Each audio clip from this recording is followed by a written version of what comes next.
I wish I was a cuttlefish. Not because they look like something out of a Stephen King novel or because they're the most skilled hunters in the ocean, but because they don't matter.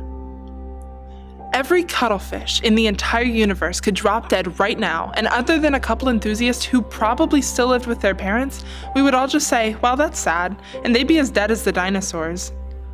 That doesn't sound so bad.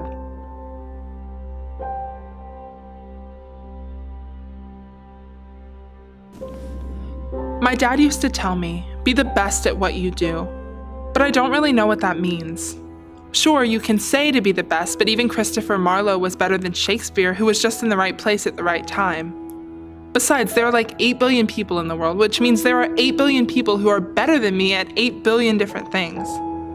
Honestly, if that isn't the most terrifying thing I've ever heard, then I don't know what is. My older brother used to tell me, "When I grow up, I'll understand. I just don't know what else there is to understand." Every time someone says that, it's after something bad happened, like when your fish dies, or your parents get divorced and everyone's yelling, or crying, or not speaking at all, and the only thing you hear is "you'll understand when you're older," as if I'm too young to understand heartbreak or bad timing.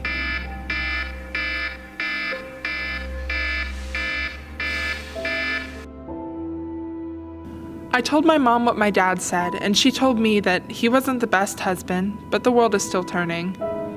She told me that love isn't always what they show on Lifetime, and that maybe I should just avoid men completely. So, yeah, Mount Vesuvius erupted and suffocated everyone within a 100-mile radius. But at least gravity left us spinning at a comfortable 1,600 kilometers an hour. The first time a boy told me he loved me, I asked him why. I said, "There are 8 billion people in the world and all of them can do something better than me. So why am I special?"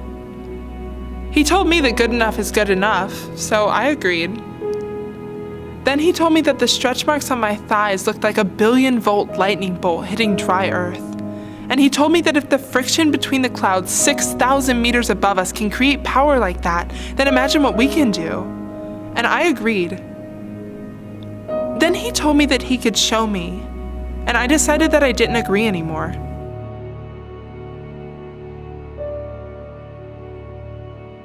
He knew how wholly insignificant we both were, and it didn't bother him any more than a cuttlefish gets bothered by blending into the sand.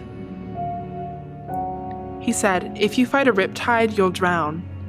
He showed me the waves and told me to let them crash and fall however they please because I couldn't do a damn thing about it anyways.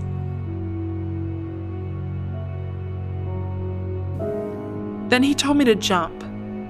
So I asked him how deep the water was. But he just jumped. And I did too.